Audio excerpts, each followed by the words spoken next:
Kao što znate, ja sam i ovo propast, lider u regionu za upropastujanje. Kao što znate, svi upropastujemo od malo, što će pipnam. I kao lider u regionu za upropastujanje, ja nikad ne sedam miren. Čak i koja sam na odmor, ja istražujem novi i stari tehnologije za upropastujanje. I evo do koji podatok ja сега dojdov, ovdje dojka sam na odmoru Ohrid. Ohridsko jezero ne nastanalo pred milion ili 2 години, kao što ve lažat, со тектонски переметување или што ти ја знам. Охридско езеро настанало тачно пред 1000 години. Зашо? Сега ќе ви кажам до кој податак сум дошол ја.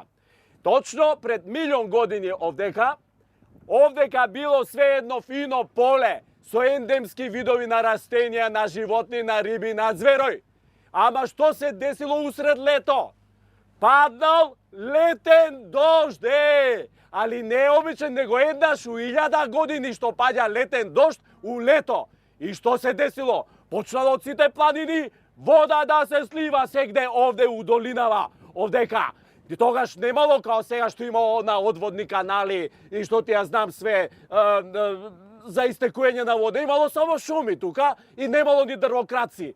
И водава, но почнала нагло да се пуни. Луѓе одна исплашени земале да црпат со ведра, со кофи, со кожи, со мешини, ама не се стасуе. И што стануе тогаш? Тогаш лидерот, тогаш немало демократија влада ово, не имало само еден лидер по главица, не знам еве лидер, ама он бил на одмор. И што пре он? Одма го прекратуе одморот и доаѓа и тогаш немало демократија као сега што има, па има она ЦУК, па агенција за спасување, па МВР парама. Лидерот бил све.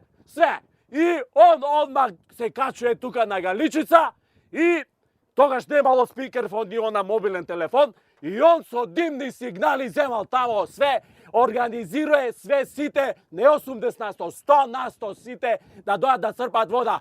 Ама пак не се стасуе. А зашо не се стасуе? Затоа што тогаш немало џогери. Они црпеле со вода и со кофе, ама џогери немало. Тоа било задни крик на технологија. Имало само 2 џогери, еден за влада и еден за црква. И не стасува. Лидерот одма хитно со димни сигнали праќа, бара помош од Европа да му пратат 1500 џогери.